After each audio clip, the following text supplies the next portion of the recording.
तो आज का पेपर वेस्पर थ्योरी का है और अगर हम इनऑर्गेनिक केमिस्ट्री की बात करते हैं टॉपिक इनऑर्गेनिक है।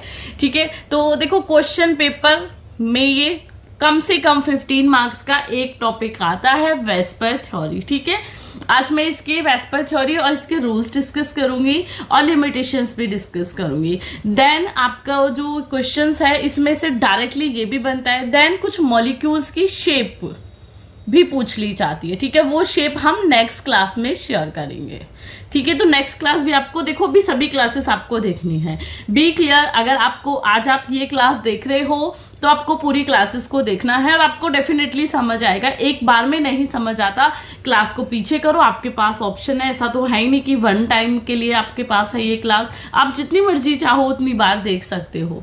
तो क्लास को वॉच करो। ठीक है, देखो एक क्वेश्चन से, एक टॉपिक से अगर 15 नंबर के पेपर आ रहा है तो मुझे तो लगता है आपको उसमें जी जान लगा देनी चाहिए। और स्पेशली कोई आपको वो बता भी रहा है। हमारे टाइम पे हमको कोई नहीं बताता था कि इस टॉपिक से कितने नंबर का आएगा। शायद आज भी यूट्यूब पे कोई नहीं बताता मेरे अलावा, सिर्फ इंपॉर्टेंट डिस्कस कर देंगे एंड ये कोई नहीं बताएगा कि क्वेश्चन पेपर में ये कितने नंबर का आने वाला है।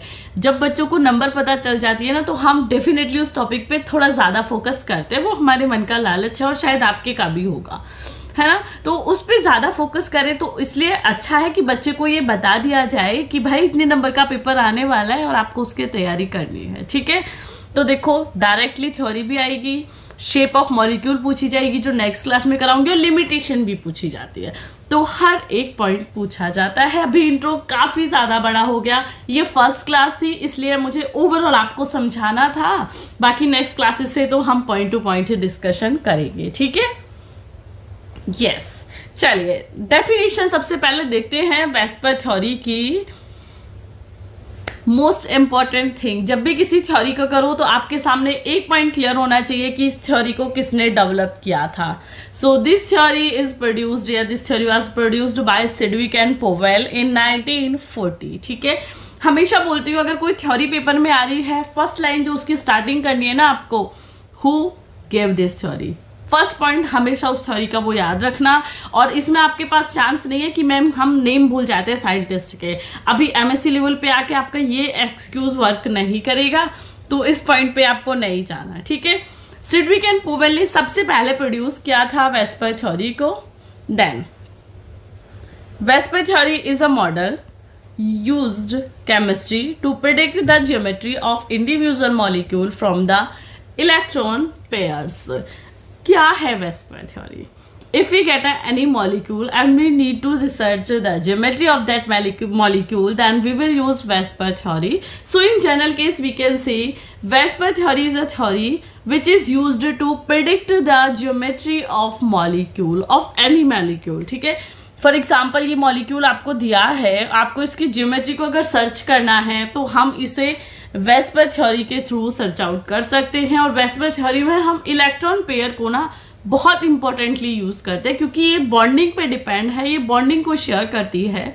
तो देखो आगे देखोगे ये तो आपको समझ आएगा कि विद इलेक्ट्रॉन पेयर्स के थ्रू हम वेस्पर थ्योरी के प्रिडिक्ट करते हैं मॉलिक्यूल की शेप को। नेक्स्ट पॉइंट देखो, the electron pair used in the formation of covalent bond are known as a bond pair electron and those which are not used in the formation of any bond are known as a lone pair of electron. देखो theory तो पढ़ ली, अभी समझना है। Molecule है, पहले हम क्या करेंगे, इसमें इसकी इलेक्ट्रॉनिक स्ट्रक्चर देखेंगे। ठीक है, यानी कि कौन से इलेक्ट्रॉन ने बॉन्ड बनाए हैं, कौन से ने इलेक्ट्रॉन ने बॉन्ड नहीं बनाए हैं, तभी तो हम किसी की ज्योमेट्री सर्च कर सकते हैं, है ना। तो उसके बॉन्डिंग पे जाएंगे। अब जो हमारे इलेक्ट्रॉन बॉन्ड बनाने में यूज हुए हैं that is known as a bond pair electron, और जो यूज नहीं हुए हैं that is lone pair of electron, जिसे हम एलपीएस इन शॉर्ट में भी लिख देंगे। समझ आ गया यहाँ तक का? जहां कोई डाउट हो ना आप कमेंट कर सकते हो, मैम ये पॉइंट समझ नहीं आया, प्लीज इसको समझा दो, या ग्रुप में समझा दो, या आप फिर से क्लास बना देना जब आपको टाइम हो, या हमारे ये वीक पॉइंट है ना, तो मैं उस पॉइंट पे आपके साथ ज्यादा डिस्कशन करने की कोशिश करूंगी। बाकी आप यहां से समझ नहीं आ रहा, पीछे जाओ फिर से क्लास को देखो, आपको समझ आ जाएगा। ठीक है, अभी तक सिर्फ सिंपल सी चीज है कि मॉलिक्यूल की शेप को हमें सर्च आउट करना है with help of VSEPR theory. And VSEPR theory किस फील्ड पे वर्क करती है? इलेक्ट्रॉन पेयर पे, ठीक है। यस, अभी वो जनरल है। Then Gillespie has proposed the following rule for explaining the geometry of molecule and ions. ठीक है, तो ग्लिस्पिया ने कुछ रूल्स दिए थे। अब ऐसा तो है नहीं, वेस्पर थ्योरी है, नाम के लिए इलेक्ट्रॉन को ढूंढ लिया और हम उसकी शेप रिकॉग्नाइज कर देंगे, नहीं ना। तो उसके लिए कुछ रूल्स भी उन्होंने दिए थे, जो कि 7 रूल्स हैं। अभी हम रूल नंबर 1 देखते हैं कि इन सभी रूल्स को जब हम 7 रूल को कंबाइन करेंगे तब हम मॉलिक्यूल की शेप को रिकॉग्नाइज कर पाएंगे अकॉर्डिंग टू वेस्पर थ्योरी, ठीक है। वो मॉलिक्यूल भी आते हैं, BF3 आता है, ClO4 आता है, H2O आता है, ये मॉलिक्यूल जनरल है NH3 जो आपके पेपर में पूछे जाते हैं, जिनकी शेप भी मैं आपको समझाऊंगी नेक्स्ट क्लासेस में, ठीक है। तो हर एक क्लास के लिए आपको कनेक्ट रहना है। रूल नंबर 1 देखिए, पहले हम पढ़ते हैं फिर डिस्कस करेंगे। When the center atom of a molecule is surrounded by bonding pair of electron, not by lone pair of electron, then the geometry and the shape of molecule will be regular. यानी कि अगर किसी molecule के चारों तरफ सिर्फ bond pair of electron है, lawn pair of electron नहीं है, तो उसकी शेप रेगुलर होगी। उसमें आपको ना 7 रूल्स को लगाने की जरूरत ही नहीं है। आपको पता चल गया कि आपने मॉलिक्यूल है, इसके चारों तरफ कौन है, bond pair of electron. Bond pair of electron मतलब जो बॉन्ड बनाने में यूज हुए, यानी कि कोई भी एक ऐसा फ्री इलेक्ट्रॉन वहां पे नहीं है जो कि बॉन्ड नहीं बना रहा। तो डायरेक्टली आंसर हमारा उसकी मॉलिक्यूल की जो शेप होगी वो चला जाएगा कि इसकी ज्योमेट्री रेगुलर होगी, ठीक है। तो इजीली ज्योमेट्री रेगुलर होगी, then this will be a easiest way to recognise the shape और ज्योमेट्री ऑफ मॉलिक्यूल, ठीक है। या मैं कोशिश कर रही हूँ कि मैं हिंदी भी बराबर यूज करूँ, जिससे कि आप में से हर एक बच्चे को प्रॉब्लम ना हो। मेनली शायद 10 to 20% ही बच्चे ऐसे जिन्हें इंग्लिश टू इंग्लिश करना है, अदरवाइज 80% को हिंदी इंग्लिश मिक्स करना है, जिससे कि हमारे जो हिंदी मीडियम के बच्चे हैं वो भी अच्छे से समझ पाए और आप समझोगे। हिंदी मीडियम के बच्चे की ना खुद की वीकनेस होती है कि हम अपने मन में सोच के चलते हैं, हम हिंदी मीडियम के, हमको इंग्लिश समझ नहीं आएगी। बस थोड़ी सी प्रैक्टिस और थोड़ी सी मेहनत की ज़रूरत है। इंग्लिश हिंदी डजेंट मैटर, जब पेपर में लिखोगे अच्छे से पढ़ के आप खुद ये देखोगे कि आपने 30 to 35 पेजेस इंग्लिश में फिल किए हैं, और ये फर्स्ट सेमेस्टर में ही आपको फील हो जाएगा। बस मेहनत करते रहिए, और बहुत ज़्यादा मेहनत के लिए भी मैं नहीं बोल रही। लास्ट क्लास में मैंने टाइम टेबल डिस्कस किया था, देखना वो अगर आपने नहीं देखा है तो, ठीक है। तो बहुत ज़्यादा मेहनत भी नहीं चाहिए, सिर्फ एक रेगुलरिटी चाहिए कि भाई MSc कर रहे हैं ना तो अच्छे से करें, बस उतना चाहिए, ठीक है। ये समझ आ गया पॉइंट। अब कुछ मॉलिक्यूल भी हैं यहाँ पे जिनको ना अगर आप याद कर लो तो पेपर में आपके लिए इजी रहेगा। इजी कैसे रहेगा, जैसे मान लो CH4 है, अभी आपने टेबल याद कर ली, भाई टेट्राहेड्रल इसकी शेप है और बॉन्ड एंगल ये है। तो पेपर में जब आप सर्च आउट करोगे ना तो आपको, जैसे हम एग्जांपल लेते हैं मैथमेटिक्स में, हम क्या करते थे, पहले आंसर देख लेते थे ना पीछे जाके, है ना। आंसर देख लिया हमने तो हमें पता है हमें आंसर वो लाना है। किसी क्वेश्चन का आंसर 8 है, हमको चाहे उसमें कुछ भी खिचड़ी पकानी हो, कुछ भी करना हो, हमको वो आंसर 8 लेके आना है। तो इजी तो हो जाता है क्योंकि एक हिंट मिल जाता है। सेम वो हिंट आपको यहाँ से मिलेगा कि आपने याद कर लिया CH4 का टेट्राहेड्रल है और बॉन्ड एंगल 109.28 है, अब पता तो चल गया। तो आप कोई भी तिगड़ी लगाओगे, कुछ भी करोगे, गलती नहीं करोगे, उसकी शेप को टेट्राहेड्रल लेके ही आ जाओगे, ठीक है। तो ये पॉइंट होता है, इसलिए मैंने यहाँ पे टेबल लिखी हुई है कि जो आपको अच्छे से याद हो जाए, है ना। इस टेबल को याद कर लेना। देखो, पहले ज्योमेट्री लिखेंगे कि भाई कैसी है, बॉन्ड एंगल लिखेंगे, देन एग्जाम्पल लिखेंगे, ठीक है। देखो, BeCl2 एंड HgCl2 लीनियर होते हैं, 180 डिग्री बॉन्ड एंगल है, ठीक है। BF3 BCl3 ट्रायगोनल प्लानर होते हैं, 120 डिग्री बॉन्ड एंगल है। CH4 SnCl4 टेट्राहेड्रल होते हैं एंड बॉन्ड एंगल ये है। वेट अ मिनट, मैं शायद पानी पीती हूँ, बोलते बोलते मुझे भी लगता है कभी कभी डिहाइड्रेशन हो जाता है मुझको भी, बट वेट फॉर 1 मिनट, ठीक है। यस, ये भी नेसेसरी है। आप भी अपने पास वाटर बॉटल हमेशा रखो जब भी तैयारी कर रहे हो, पढ़ रहे हो, एंड कॉपी पेन भी रखो। प्लीज इस क्लास के साथ ना एक बार क्लास को ऐसे देखना, देन नेक्स्ट पॉइंट के लिए ना अपने पास वाटर बॉटल भी रखना और कॉपी पेन भी रखना, ठीक है। तो कहाँ थे हम, 4th पे थे, CH4 और SnCl4 पे। बच्चों यहाँ तक पॉइंट समझ आया? प्लीज मुझे बताना। ये फर्स्ट क्लास है ना, आपको लगे कि मैम थोड़ा स्लो मोशन में पढ़ाइए या थोड़ा और हिंदी यूज कीजिए या हिंदी बिल्कुल यूज नहीं कीजिए। हालांकि हिंदी में यूज करूंगी, मुझको पता है कि स्टूडेंट्स के मोस्टली कमेंट्स तो यही होते हैं, बट आप टिप दे सकते हो कि मैम आप थोड़ा वॉइस को तेज करिए, है ना, या मोशन को थोड़ा लो करिए या हाई करिए। तो वो चीजें जो भी आपको अगर कोई प्रॉब्लम फेस हो रही है इस वीडियो में तो आप कमेंट कर दीजिए या पर्सनली व्हाट्सएप पे भी मैसेज कर सकते हो, ठीक है। यस, देन PCl5 और SnCl5 को हम देखेंगे तो ट्राइगोनल बाय पायरामिडल होता है, 90 degree 120 degree bond angle. Then SF6 और SiF6 का -2 octahedral and 90 degree. Then IF7 का क्या है, 90 degree and pentagonal bipyramidal होता है, ठीक है। तो ये टेबल आपको याद करनी है। वैसे PDF मैं भेज दूंगी ग्रुप में, तो जिन्होंने ग्रुप ज्वाइन नहीं किया है जाके ग्रुप ज्वाइन कर लो, क्योंकि नोट्स वहीं पे मिलेंगे फ्री में आपको 1 बाय 1, ठीक है। और आपको एक ही बार में नोट्स की बुक जैसी बाय करनी है तो उसके लिए आप डेफिनेटली कमेंट कर दो या व्हाट्सएप पे मैसेज कर देना, वहां पे मैं अवेलेबल करा दूंगी, ओके। यस, तो भी आ जाते हैं रूल नंबर 2 पे। रूल नंबर 1 में सबसे ज्यादा टाइम लगा है, आगे उतना टाइम नहीं लगेगा। रूल नंबर 2 देखिए, ये फर्स्ट का डायरेक्टली अपोजिट है। When the centre atom in a molecule is surrounded by both bond pair and lone pair of electron, then molecule does not have a regular geometry, ठीक है। क्यों नहीं रखेगा, अभी हमारा रीजन भी समझिए। lone pair of electron repel adjacent pair more strongly than the bonding electron pair। देखें, अगर किसी मॉलिक्यूल के चारों तरफ बॉन्ड पेयर भी है, लॉन पेयर भी है, बॉन्ड पेयर भी है एंड लॉन पेयर भी है, तो ये तो क्लियर है उसकी जो रेगुलर है, उसकी जो ज्योमेट्री है वो रेगुलर नहीं होगी, ठीक है।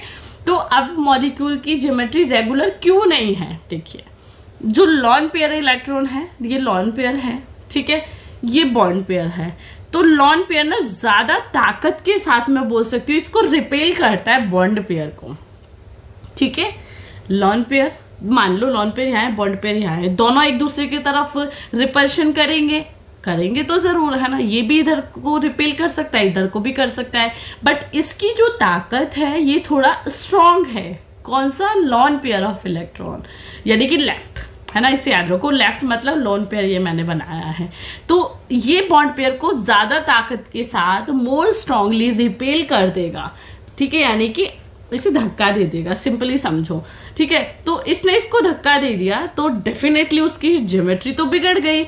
मानो ये मॉलिक्यूल है, ठीक है, अभी मैं ये मॉलिक्यूल है, for example it is a molecule, am a molecule, lawn pair of electron, bond pair of electron, ठीक है। अब शेप हमारी रेगुलर है मॉलिक्यूल की, बट अभी क्या होगा कि जो आपका लॉन पेयर है वो रिपेल कर देगा बॉन्ड पेयर को, और ये जो ज्योमेट्री रेगुलर थी अभी वो रेगुलर नहीं रहेगी।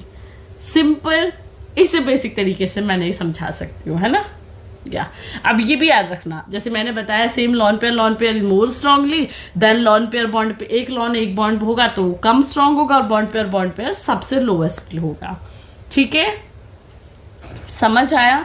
कोशिश कर रही हूँ मैं अभी थोड़ा आपको ना बेसिक तरीके से समझा पाऊँ, इसीलिए ये ऐसे एग्जाम्पल्स मैं लेके आ रही हूँ कि बच्चे को समझ आ पाए, है ना। क्योंकि जब लास्ट टाइम भी, हालांकि वेस्पर थ्योरी की आपको मेरी बहुत क्लासेस मिल जाएंगी, बट उनमें शायद बच्चों को थोड़ी सी कमी लगी हो, शायद वो पॉइंट उतने अच्छे से समझ नहीं आ पाए जितने अच्छे से उन्हें समझना था या जितने अच्छे से मैंने समझाया था। तो आपको अगर थोड़ा बेसिक तरीके से करके समझ आता है तो हम केमिस्ट्री को ऐसे भी समझ सकते हैं। ऐसा नहीं है केमिस्ट्री बहुत हाई लेवल पे जाके समझ आती है, उसको थोड़ा सा कनेक्ट करके कुछ चीजों के साथ घुमा के भी आप समझ सकते हो, ठीक है। रूल नंबर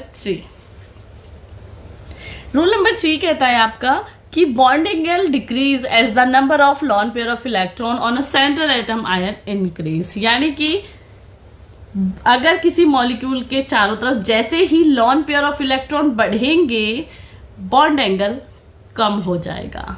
एग्जाम्पल देखो, ये टेबल बनाई हुई है हमने, lone pair, number of lone pair of electron and bond pair, ठीक है। तो CH4 है, NH3 है, H2O है।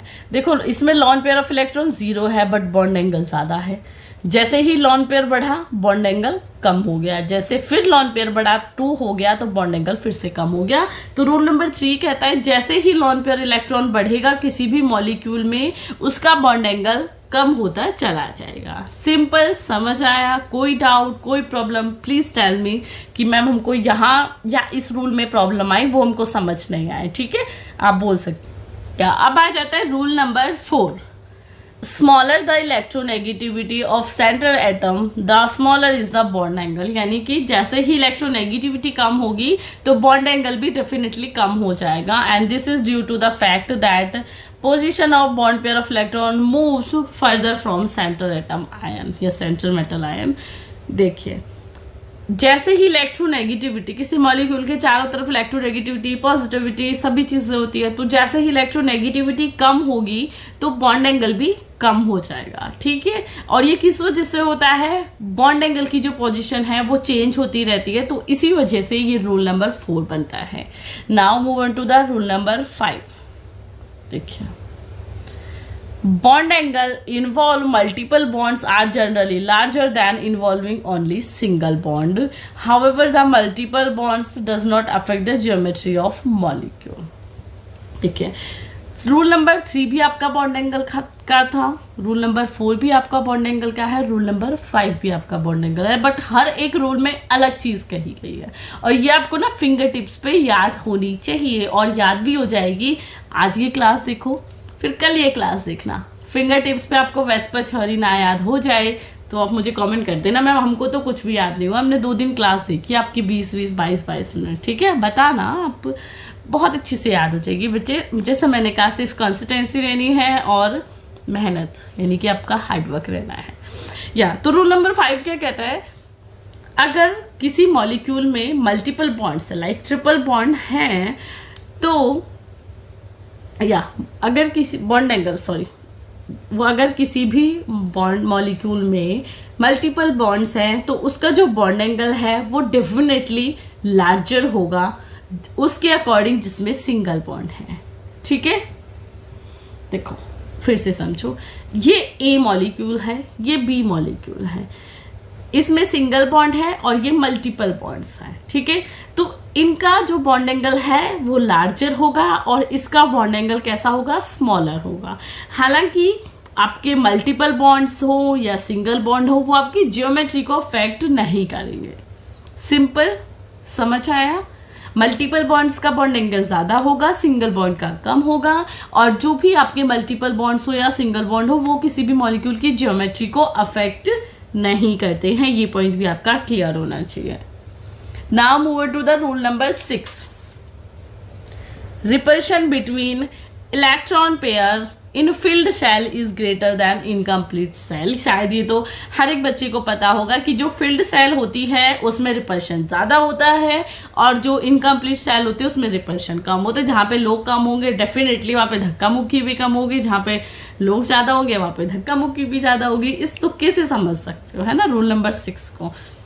देखो, रूल नंबर 1 ट्रिक के साथ करो। Rule number 1 bond pair lone pair, rule number 2 bond pair lone pair, rule number 3 bond angle, rule number 4 bond angle, rule number 5 bond angle, rule number 6 क्या है? Repulsion पे आ गया। ठीक है, तो रूल नंबर 6 क्या है? रिपल्शन। भरी हुई शेल, फिल्ड शेल में रिपल्शन ज्यादा होगा, यानी कि कभी इधर जाएगा, कभी इधर जाएगा, इधर जाएगा, इधर जाएगा। बट इनकम्प्लीट शेल में रिपल्शन बहुत कम होगा या नहीं ही होगा। ठीक है, क्लियर? कोई डाउट कमेंट करके बता देना, नहीं समझ आया हो तो। रूल नंबर 7 क्या कहता है? The repulsion of bond pair decrease with increasing electronegativity of atom B in ABX molecule. Hence the bond angle of BAB decrease. यानी कि जो रिपल्शन है आपका बॉन्ड पेयर ऑफ इलेक्ट्रॉन का वो कम होता है जैसे ही इलेक्ट्रोनेगेटिविटी बढ़ती है, अपोजिटली वर्क करते हैं। ठीक है, फॉर एग्जांपल आपके पास है मॉलिक्यूल ABA। ठीक है, या आप इसे ऐसे भी लिख सकते हो BAB, है ना, डेफिनेटली ऐसे भी लिख सकते हो। तो इसमें जैसे ही आपका